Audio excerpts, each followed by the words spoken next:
Hello, everyone, and welcome to a new Adobe Live session. Today, I'm hosting the lovely creative director, Liza Enebeis from Studio Dumbar, and also the art direction mentor from the Creative Mentorship by Off Academy in Adobe. Hi, Lisa. How are you? Very good. Hello, Natalie. It's good to have you with us. Yeah. How's your Friday going so far? Yeah, so far, so far, so good. It's Friday. Yeah. A little bit still, well, a little bit. We're still in quarantine, but it's still a Friday. So, Yeah. yeah. So, and the sun is shining finally, because it was snowing 2 weeks ago, which was insane. I don't know why. So, looking good.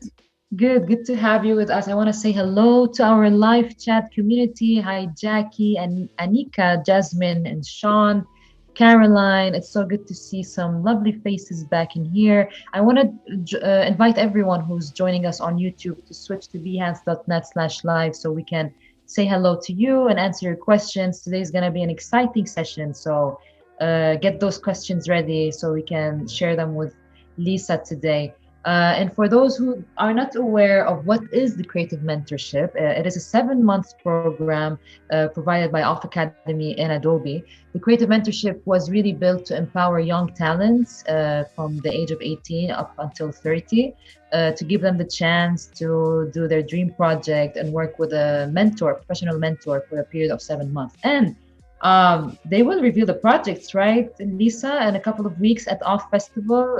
How's that going with Anne? Oh, she's here. She's actually watching us. Hi, Anne. Hello, Anne. How's that going? How's the process? Yeah, good. Deadlines are always great for projects. I think that's what drives us. You know, the beginning was like, oh, okay, we have time. It's and then suddenly it's like, oh my god, like yeah, but it's yeah, it is. I will show you. You'll have a sneak peek of it a little, yeah, within the presentation. Can't wait. Yeah, but I think it's almost complete. I think we have it under control, right, Anna? Hope so, but I believe in her. I know that her project is pretty awesome, and I can't wait to share with the community what she's been working on. Very sneak peeks, because the final project will be out at Off in less than a couple of weeks. So get ready, guys. And Lisa, please feel free to introduce yourself. Let us know about Studio Dumbar, and just curious to know what you've been involved with in the past. How many years now at Studio Dumbar? 12 years. Actually, yeah, in August will be 13 years. Sounds weird to say 13. So I don't know if it's an unlucky number. But yeah, I originally, actually, I know Studio Dumbar for many, many years. Mm-hmm. I was an intern many years ago, and that's how I got to know the studio. Then left, started, studied, worked for some time, and then returned to the studio. Wow, beautiful! I can't wait to hear about the story.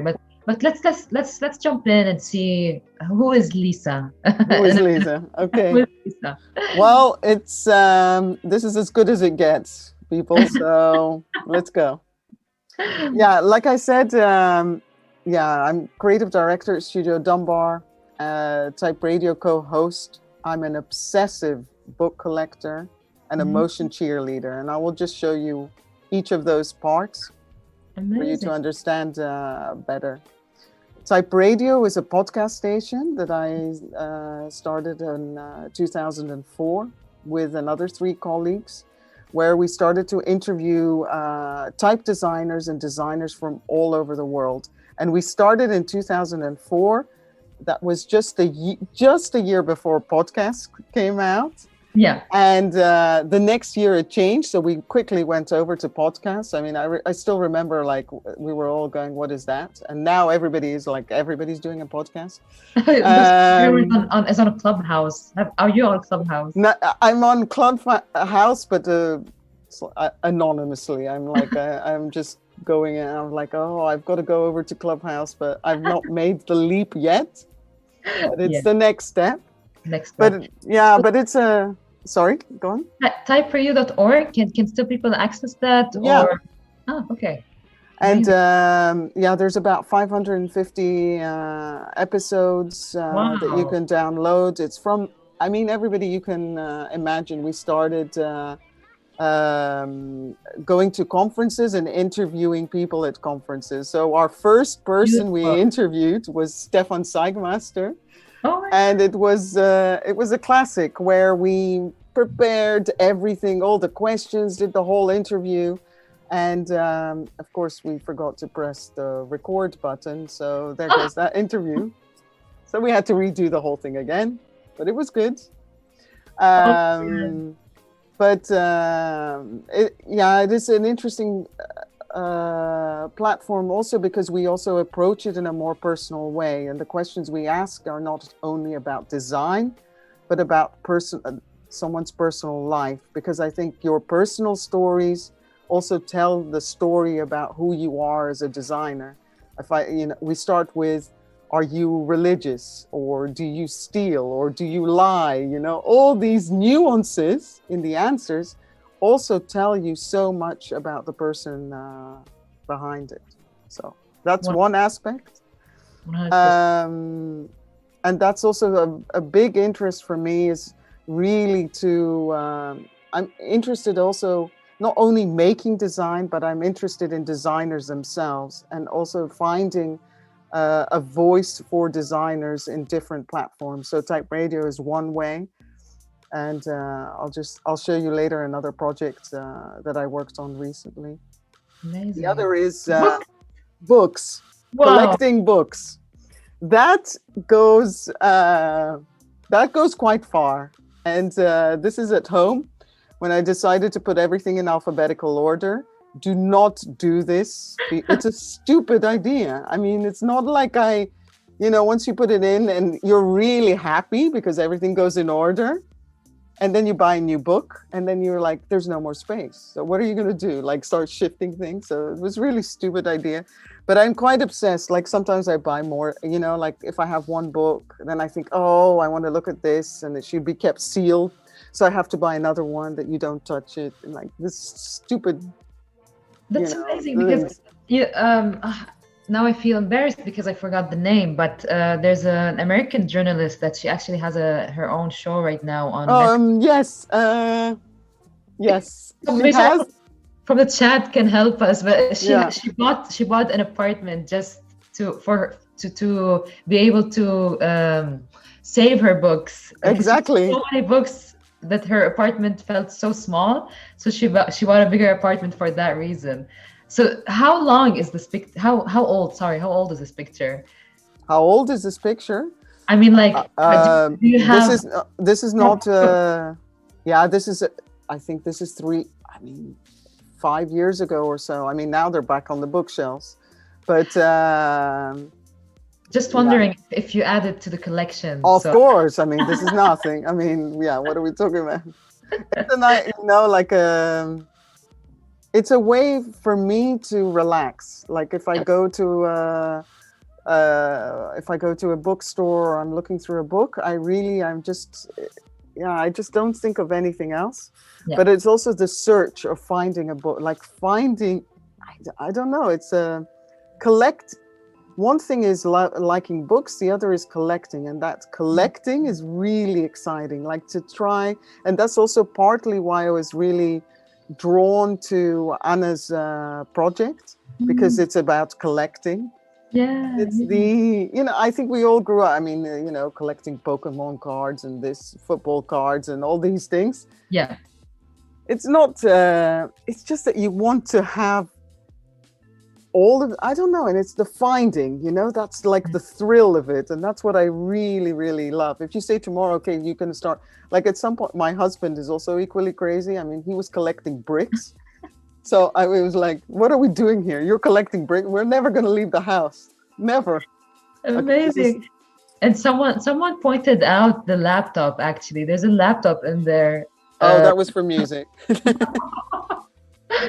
that's like someone pointed out that this is really precarious, precarious. So, Yeah, yeah, and also, I mean, you know, we put them in alphabet. We labeled them. We put them in sections. You know, there's the, you know, I don't know, whatever. It's actually, he was asking, did you order it by book title or author? That's an interesting question.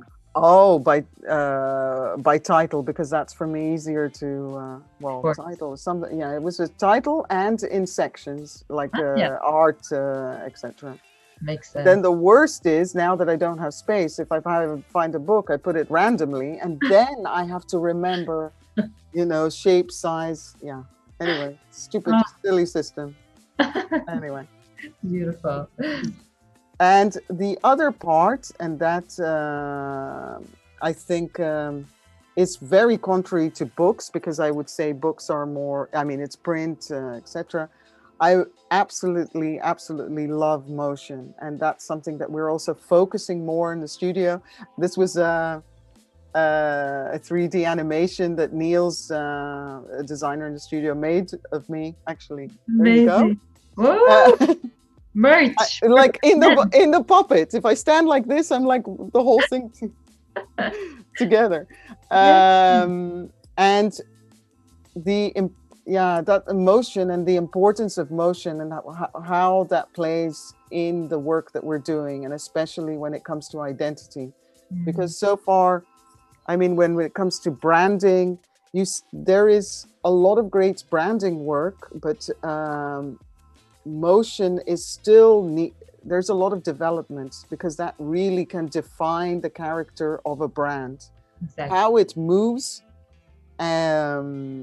is really particular. Like, I mean, like people, you know, how you're moving with your hands, the gestures you make Yeah. makes a very big difference, you know. Like if I was stood like this the whole talk, then, you know, it says something about Of course, me. it changes the visual communication completely, right? Like, Exactly. and how people consume any kind of information, Mm-hmm. especially in these days, right? Like in this generation, you know, how we only have how our attention span is like really short, and we only have a couple of seconds, right, to just get the attention by something. So I totally agree with you. Yeah, and it enhances messages. Of course, it attracts attention, but it can really change the feeling or the mood of the brand, of a brand itself. And especially if you see that all different these brands exist on different platforms, they're moving from one thing to the other. So actually having something completely static, I think is not, unless it's the character. Yeah. If it's innate, if it's a personality, then I can understand that. Mhm. So that's something that's with the studio that we have been really focusing on and developing further in combination with identity. Yeah, and I think we're gonna go through a project breakdown in a Yeah. few moments. I can't wait to see that one. Yeah, so about the studio. I mean, for the ones that don't know Studio Dumbar, this is a studio that was founded by Gert Dumbar in 1977. Mhm. So it's is one of the sort of established Dutch design studios. From 1977, obviously. Yeah. And I like to say we're 16 nice people. I mean, I don't know. You never. You meet a lot of people. Not everybody's nice, but we are nice. Yeah, no, That's it is all. important. It is important because Yeah. it's important to state that fact, because it's hard to find nice people these days, I feel. No, it's just No, but I think I mean, in fact, we're all born nice, but it's also trying to find the right match. You know, like that's what I mean. Like it's like we we work well together. We play Yeah. well together, and that's I think that's And I know that the studio is based in Rotterdam, right? yes. Was it founded in Rotterdam or when? Um, no, in The Hague, and the studio moved here in 2001, I Oh, think. nice. But yeah, Gert Dunbar, yeah, was based in the Hague, and he founded a studio there. And yeah, since I mean he's retired now for about 20 years, Mhm. and but we still continue this in the spirit, I think. And Beautiful. Amazing. so yeah, just to show a picture of us, in our Zoom cake. That's what I mean. That's what we are now. We're all living in this Zoom world, so we eat Zoom cakes. I don't know what you do, but great specialty. Anyway. Amazing. And these are a few highlights, like projects like the Dutch Railways. This is one of the oldest projects from the studio. Dutch Police. So Wow. if you walk around in the Netherlands, at least, you're bound to see one of the brands from that's been designed by the studio. This is now the new identity we made for the Netherlands, for the country, and this is used by all embassies and commissions abroad to promote the Netherlands. Or, True. or projects like this is more recent, identity for future natural, and this is a new technology that Adidas developed. Mm-hmm. And we made the mark and motion. We developed motion with the team. These are different explorations. So in this case, Adidas approached you to create the motion graphics and elements behind the Yeah. campaign, or did you have to develop the campaign, or the campaign was already? No, it was they actually we worked with the design team, and it was really exploring what future natural could be the project could be. In both in the logotype and also the graphic language, but particularly in motion. So I mean, this is a very small selection. There's hundreds of these, these small snippets. And I'm sure some of the viewers now would be wondering, like, when you get approached by such a big important brand, how is the process of working together? Is it challenging, or do you have the complete freedom to create what you would like to do? Do you have any insights on that to share with us? Yeah, I mean, of course, with every client, there's different challenges. But if you set if you're very clear on your process and approach right from the start, then of course, it should. Makes the process easier. It makes it a lot easier. What are the expectations? And and that is very important, to set the expectations right, because then nobody's disappointed if one said, oh, I thought you would do this but you didn't do that, etc. That makes things can make it difficult. But there is quite a few projects where we work with internal design teams, and that is, I think, is really I like that a lot, because you really become one team. It's not, I think a few years ago, it was a lot more formal in a way. It was like, okay, this is a client, like the boundaries were a lot more divided, and now there's more of working together, more working together aspect of it. So really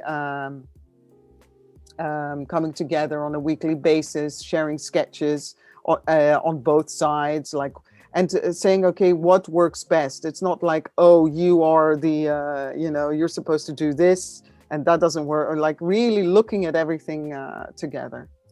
So that was really...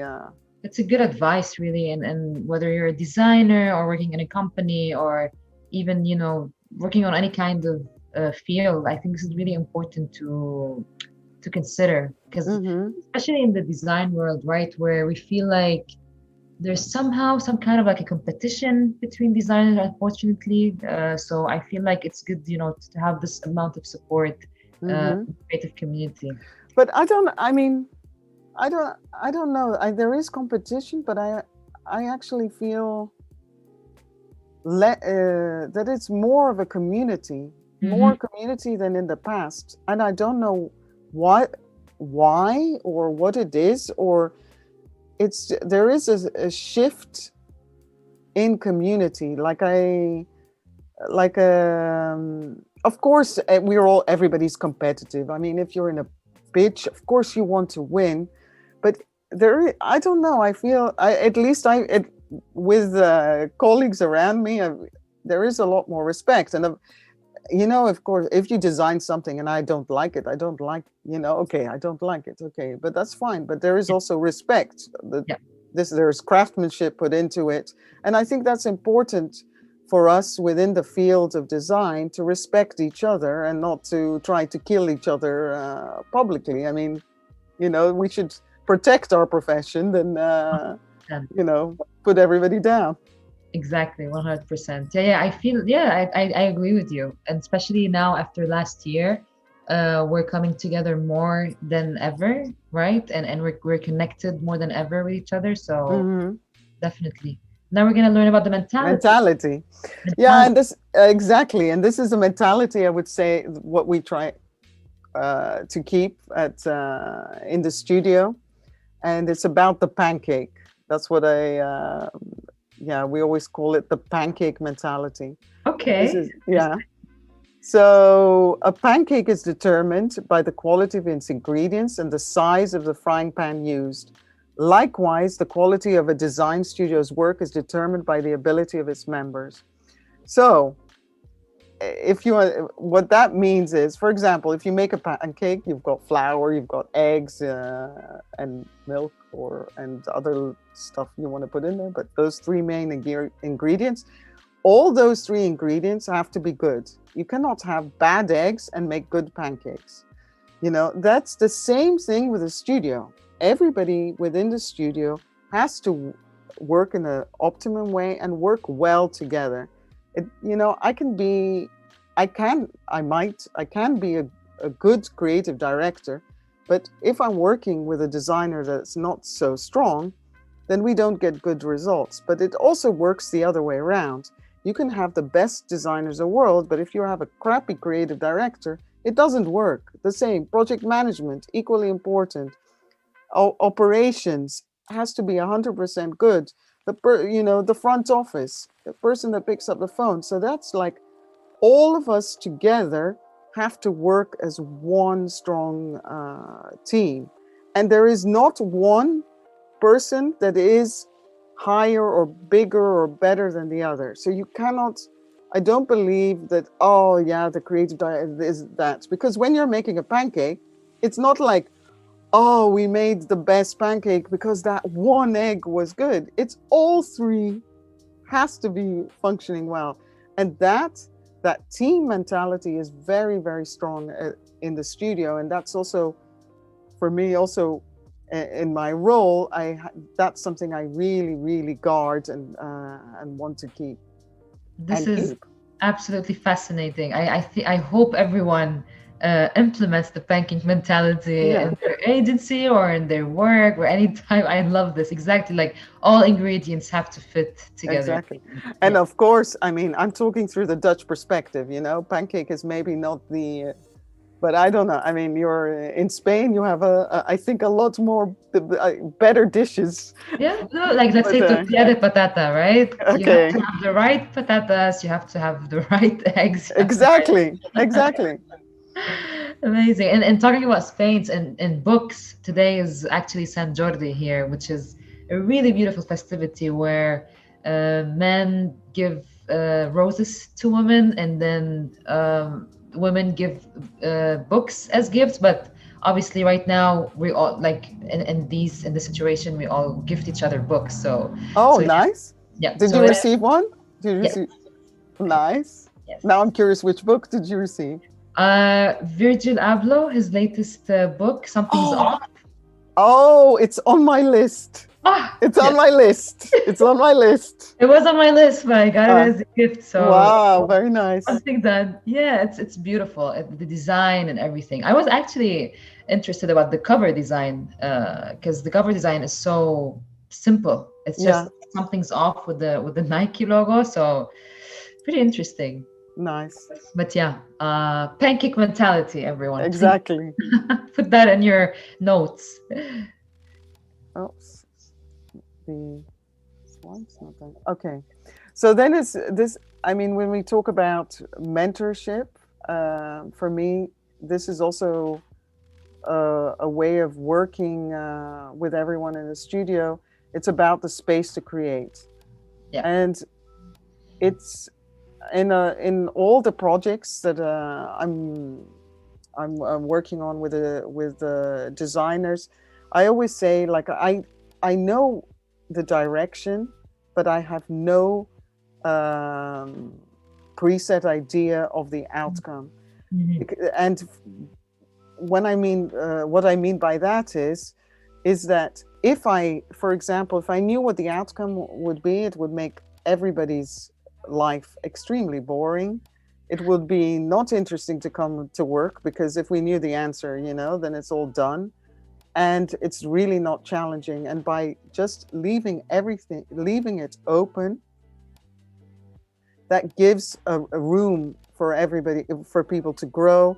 It gives room for exploration. It really gives room for surprise, and not limited to my like small bubble of creativity. And that is so. And this is something that we talked about in your relationship with Anne, art direction mentee. In the end, it was like a learning process for both, right? And you, by giving her the freedom, you know, to express what she wants and what she likes, and why is she doing the creative mentorship project. No, exactly. And the other thing is that I say this, but with every person, you also have to, you need to work differently. I mean, it's like everybody gets motivated in a different way. And I notice, for example, with some people, they like to be, you know, really get encouraged, you know, by saying, you know, you're doing great, you're going to get there to the finish line. Other people, and I've worked with people that prefer that you are quite critical with them, because that gives them the more fighting mentality. No, I'm going to solve it. You know, like, it's quite interesting, but you need to really get to know somebody, like really understand them, to really bring the best out of them. And it always takes some time, and to really understand the core of that person and what motivates them. And I think the best results that I always see in the studio is like, and like here where everybody works, it takes some time, like 2-3 months or so, to get to know it. And then I also see it, like, people are just go extremely far, and I love to see that, like and I always think, like, okay, what is it? How should I change my community? Like, should I change it like this? Should I change it like that? Will that help them? How does it work? But it is really teamwork. And with Anna, I thought that was interesting. Like, it took a while also. I mean, one, we're in quarantine, so we're all working from home. Normally you are one-to-one, you're sitting together. So it's a different, there's a there is a barrier, whatever we say, there is that thing.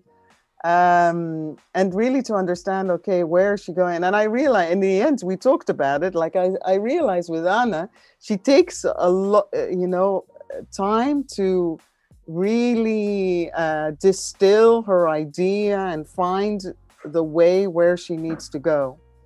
But it takes time, and some designers work like that, you know, like I mean, if you have 10 days for a project, some designers spend 6 days on thinking, or 7 days on thinking, and then 3 days really cramming it in.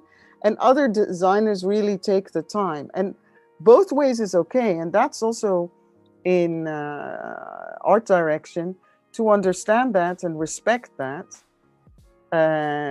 because there is no one way to Rome. That's the whatever that The old saying. the expression. So, and then for Anna, I think it took some time, but in the end, she went like super fast. She like did 100. I said to her, if you did so much in the last 7 months, you would have done. This is really impressive. It was really, really. I was really impressed, like how it all came together. Yeah, and I wish that, it's really beautiful what you're saying, because you are giving the chance, like as a mentor, you're giving the chance, or like as a teacher, let's say, right? Like you're giving the chance for this student or this person to express themselves, because they don't feel pressured by doing it perfectly, or just like, maybe because I know that many people, they get inspired by their mentors, and they want to do everything that like they're doing, no, like they follow every step that they're doing. But in your case, you are giving the freedom for them to trust their own timeline, and not just and who am I mean, yeah, I can give advice, but but that's another thing when it comes to, I mean, I know it, we have mentee, mentor, these titles, but I also, when it comes to creativity, I don't believe that, I believe like that creativity is very much equal. I mean, it's it doesn't, you don't become more creative as you get older. That really doesn't happen. And somebody that is 10 or 80, for me, the creativity is there. The only thing that you learn, I think, maybe as you learn certain things when you're older, like, okay, maybe I won't do this, or maybe I've done that before, maybe I shouldn't go down that route.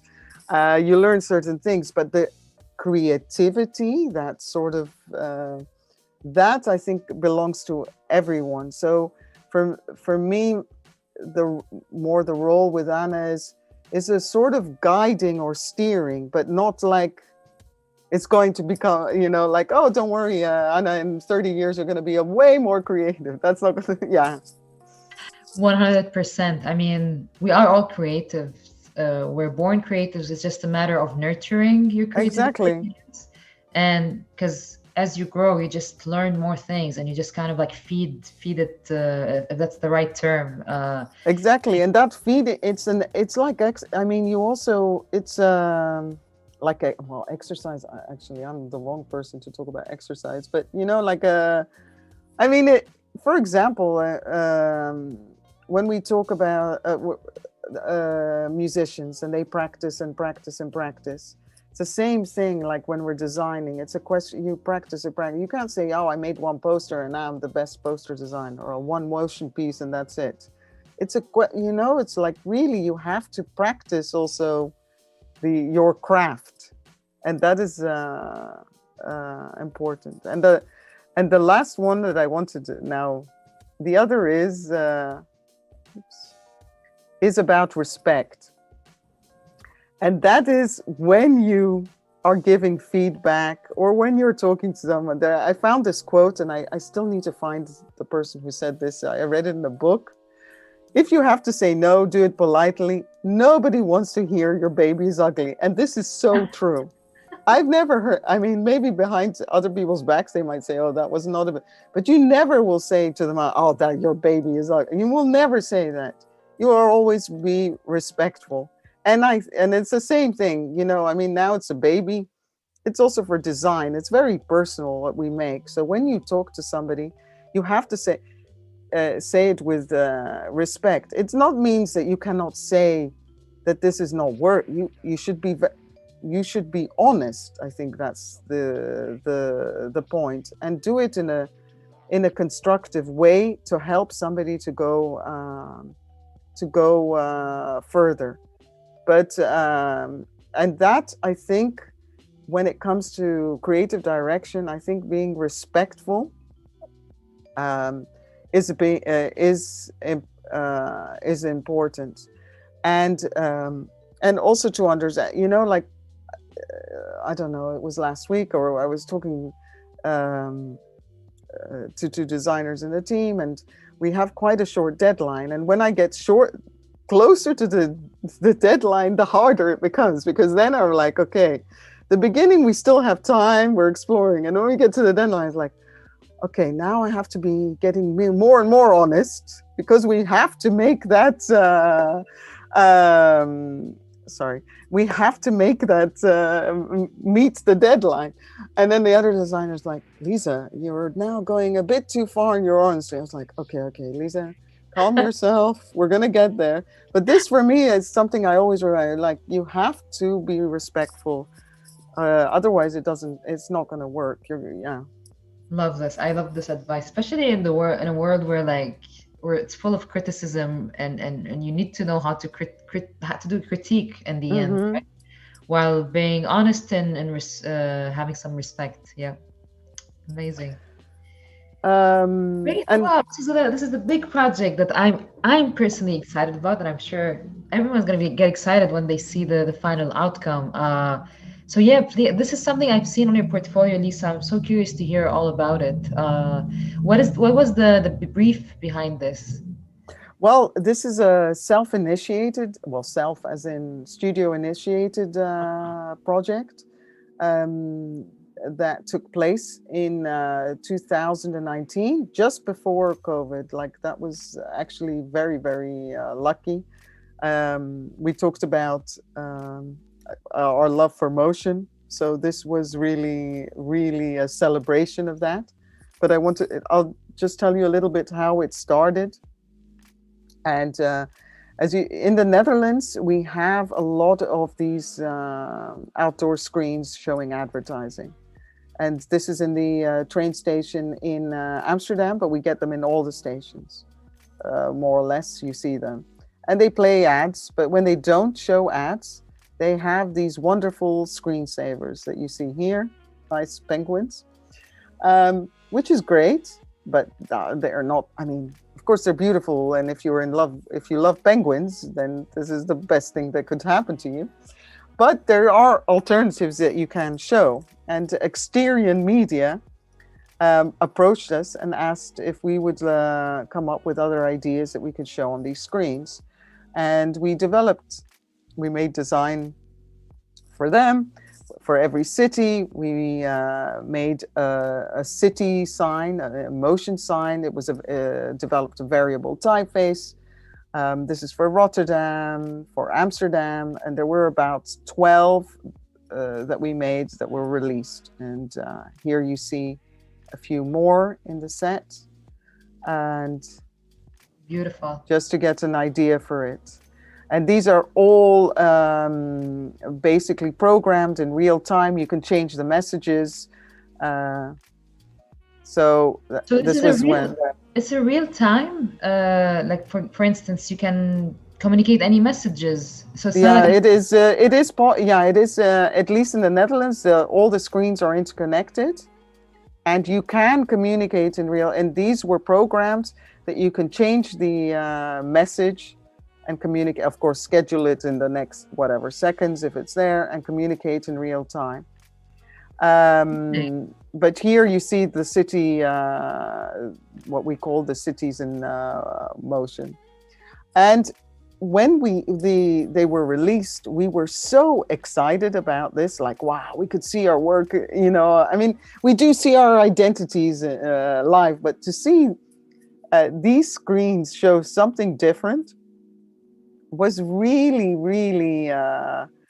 Yeah, I mean, it was really important for us. But we also felt like, okay, we had such a great opportunity. Why not share this with other designers and not just show our work? This is, we've seen so much great work from motion designers around the world on our phones, but this has remained between us designers and not the rest of, not the general public. Let's showcase this. So, Talking about that comment specifically, Stuart here is saying that these signs are not being used at targeting customers with facial recognition and targeting which ad to show. Exactly, it's for the general public and anyone that is just like. exactly. They're not targeted to the cameras anyway, or have been.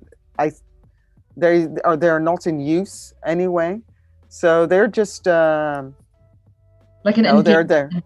Yeah, it's more for engagement, and and it was also interesting because this is the first time, apart from advertising and penguins, the screens were used for had an alternative use, and that also says a lot about how we use our outdoor screens. It's not only ads.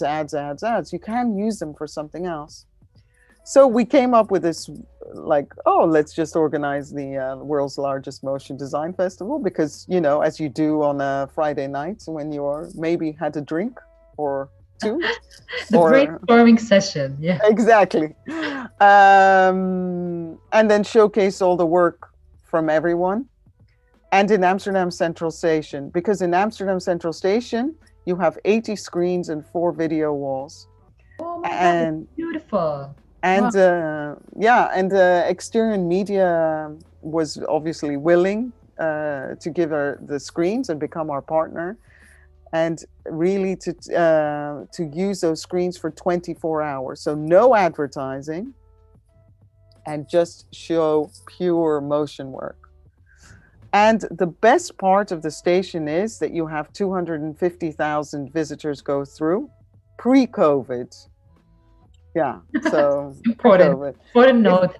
Who would have known? But now, if you did this, we would have one visitor. Well, maybe a bit up to 100. That's up to 100 max. Amazing. So that is one lucky project, like you mentioned. Like it got away like easily. Like before last year happened. Yeah, exactly. I mean, that was really, nobody knew this was going to happen. It was really, in a way quite lucky. And before doing that, we also had to design the identity for it. So we created an identity that we felt had to really, if you're showing so much motion, you need to find a way to also stand out. Created a typeface. So this identity also moves, we put your mouse over. So it's always moving. I mean, if you create design for motion, it has to move. And of course, when you move your phone, the identity moves. And what is nice now is this whole festival has also, now that I'm talking about moving, all the work that was shown in 2018 is now going to be shown in the Chaumont Design Festival in France. It's also going to Italy. So it's at least traveling, and more people will see it instead of only those 24 hours. And is there a plan to do a second edition of the festival anytime soon? Fingers crossed, but now it's a really big issue. Now we're still in, slowly the lockdown is being lifted. Yeah. No concrete plans are being made because it's just still a bit, it's not sure. And this is a public exhibition. The museums are closed. So as long as, that is something we need to see. And so motion designers from all around the world are able to send their work in order to have it exhibited there. Exactly. And this was the call for submission that we made. I will play it for you. Oops.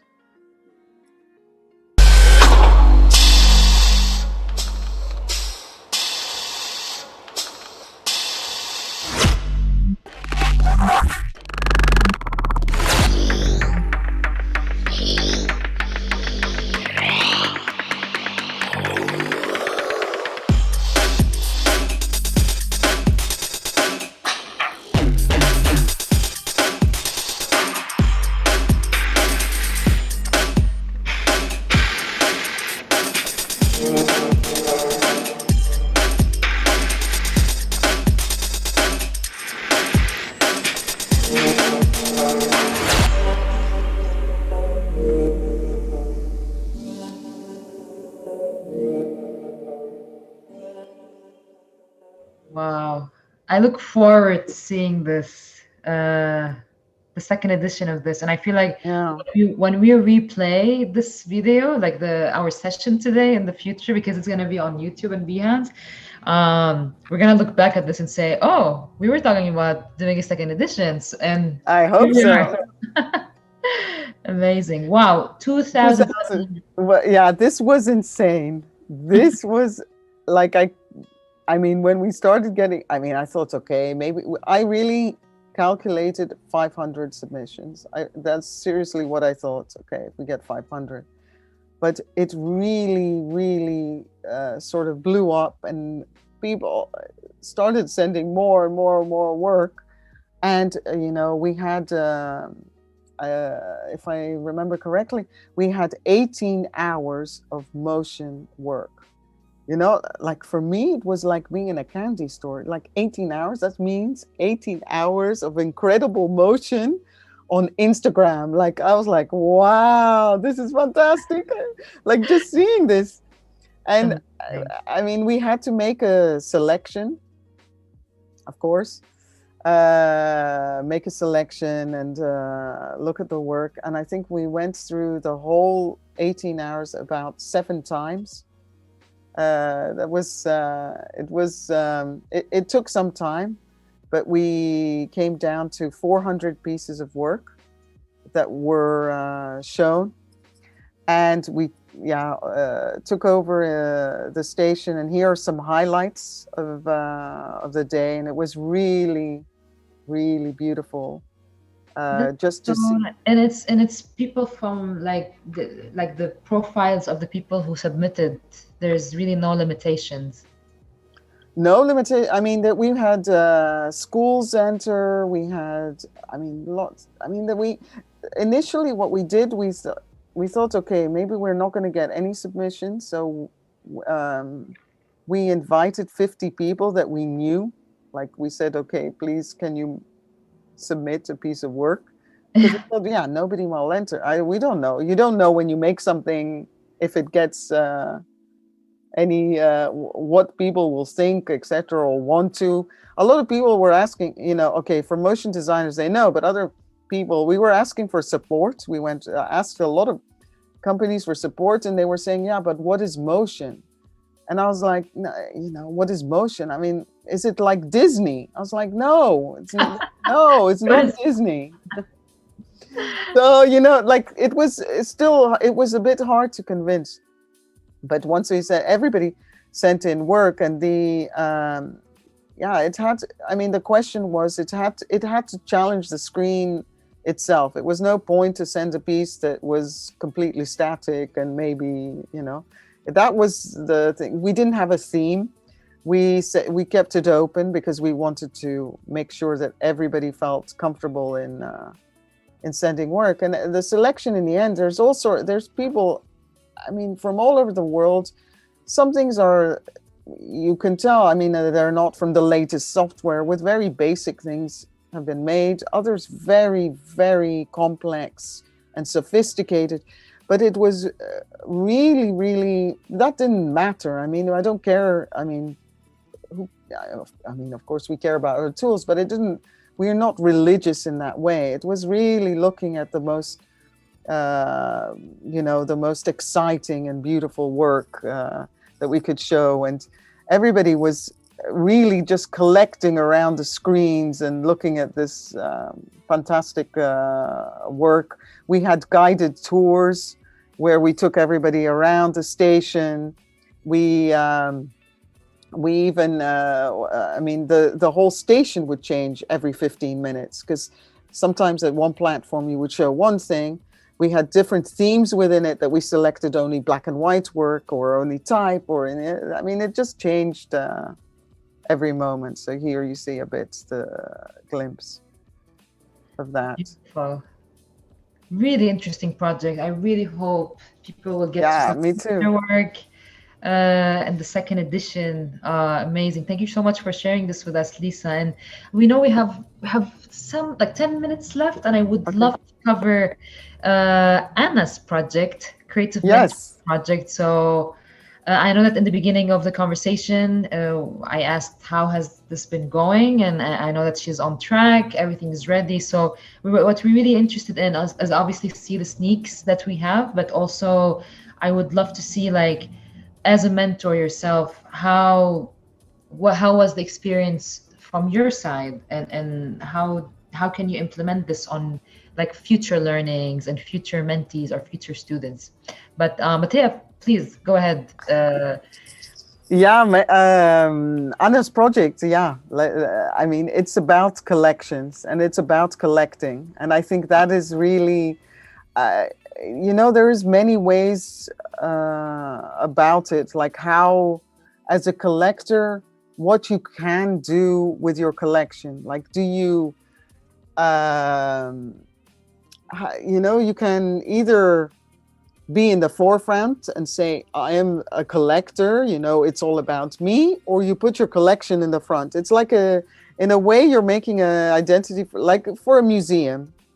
Is it the art you're showing, or is it the museum? Is the museum is more famous than the art at that point? And that, I Exactly. think, was interesting about her project, and about the idea of the medium itself, because a sticker, she's collecting stickers, is a medium that is meant to be, you stick it onto something, it takes on a second life, because a sticker is a sticker, but it is also where it attaches itself, that it becomes also that, you'll stick things on your laptop, and it also says a lot about you. Yeah, And it gives you that's, an identity, really. yeah, Yeah. exactly. And all these aspects, I think she really took into her work by giving them a new life and a new like she says, original meaning. I don't, now I'm thinking, you said don't show too much, and then I think no, you need to come to the presentation, so I'm going to show you very fast. She did this great I don't know what I should do. I would like to show more because it is good. Yeah. Okay. Can So, I show a little more? Anne, should we show a little more? It's on you. Okay, I can say here that she categorized everything. Yeah, we can stick on that I one. will stick to this. It's really brilliant. That's why you need to come and see Anna's talk. Yeah, definitely. Uh, Because you can, if you can yeah. share the dates, it would be great. Yes, of course. So this is not an advertisement at No. all, but if you guys want to see Anne's project, final project, she will be giving her first talk. I mean, she was part of the Behance Live and the German channel, but she will be giving her first talk to thousands of people. No pressure, Anne, at the Off Festival and on May 3rd. At I believe it was at correct. I think it was 3 p.m. or 4 p.m. But you have the full schedule on off.barcelona, off with three F's. And yeah, we're gonna be seeing the whole 7 month process that she did with Lisa. We're gonna see her sticker collection, and we're gonna because I know that this project is not just collecting; it has a future. Like she has many plans for it Mm-hmm. to develop and have a great outcome out of it. And she does have also an Instagram account actually. Uh, Exactly. So you uh, need to. Can I say that, or is that not allowed here? which one? The Instagram account. Yeah. Yeah, of course. And just shared it on the live chat. It's Ah, okay. sticker on the wall. No, sticker on the wall. It's on the live chat. And she's inviting people to submit their stickers, which is she's pretty awesome. It's very engaging. She's on the right track with the community. So really proud of you, Anne. And Lisa, if you can just share some insights on how has this mentorship was for you, on a personal level, and also um like what did you get something out of it, or like Yeah, what? I found it interesting in a way. It's like, I, I mean, I think Anna, yeah, maybe you say the same, but it is kind of strange when you're put together with someone. It's different, like in the studio, when you hire somebody, you go through, either they were you have interviews, but it was like a little like in the beginning, like a blind date, you know, I don't know, you know, I've never been on a blind date, but you know, like you're a sort of you, of course, you see the portfolio, but you never meet the person. So you're really, I was like, what happens if there is, like, you could just hate each other for the, you know, you never know what the outcome is going to be. So you're hoping for the best, or, you know, there's question, you read about somebody's work, you know, like, and you see the work and you see potential, but you just don't know how that will Develop. how that will develop. So that was I think that is the challenge, I think, with this, and it's also the exciting part, like in the program. And and then it's, I think the first few months, I think it was more on spending the first few months just getting to know each other and on more personal level, and sometimes it was not about the project at all. And I think that is something also that I think it's maybe 80% about the person than the work itself, because then you start having a relationship, and it's a relationship where you trust each other, and you say, oh, okay, if you do this, I will do that, and you can do that, and I can do that. And I think that's is this a lesson. the same way you approach clients, or it's a bit different? Like, obviously you get to know the clients, where, like, not the clients itself, but you get to know the brand, right, in order to create the right look and Exactly. feel. Yeah, it's exactly that. You can't just go in and say, okay, here, this is it, and now design the logo. I mean, I need to get to know you. I mean, how is that? You know, it's the same thing. It's very true. Now I'm thinking of it. You know. Yeah, but it is a similar approach. Of course, I mean, I think other mentorships from previous years must have been different, because the Corona played a big role. I mean, it was different in our lives. You know, that also plays a big factor. It's not, of course, the stickers are with Anna in a box, but it is different for all of us mentally. You know, we're like in our room. I mean, we would notice, like, Anna's like, every time I meet you, you're in a different place. Where are you in the house? You're up there, you're down there. I was like, I just need to find the Wi-Fi. Yeah. You know, like, I know. I find it fascinating, you know, how mentors and mentees are, they click together, even though from a distance, you know, which proves that, of course, meeting in person is a great aspect of it all, but it just proves that everything is possible, and you can build a connection from afar. So I'm really, really happy to see this connection between you and Anna, and I can't wait to see her project. And we have just a few minutes left, and I just want to say thank you so much, Lisa, for joining us and for sharing all these amazing insights, the pancake mentality, everything. So I can't wait. I'm actually going to replay the session myself, because it was super interesting and inspiring, and it's really like you provided us with tools that we can use in all kinds of aspects, projects, or life. So thank you so much for being here today. And just want to remind everyone that we do have a Discord channel. Do join us after the session, so we can chat and keep the conversation going. Also, a reminder that we're live every Monday, Wednesday, and Friday from 12 to 1. Just gonna remind you guys on the lovely schedule we have for next week. On Monday, we have illustration stream with Greta Samuel. She's gonna be talking about Photoshop and how to create a portrait. So get ready for that one. And on Wednesday, we have Tony Harmer and Joe Allen all together talking about Premiere and After Effects. I know that there's lots of fans in here that love After Effects. So get ready for that one. It's going to be about motion graphics. And then on Friday, you need to go to that one. Learn your motion graphics, people. Yeah, after that session, definitely.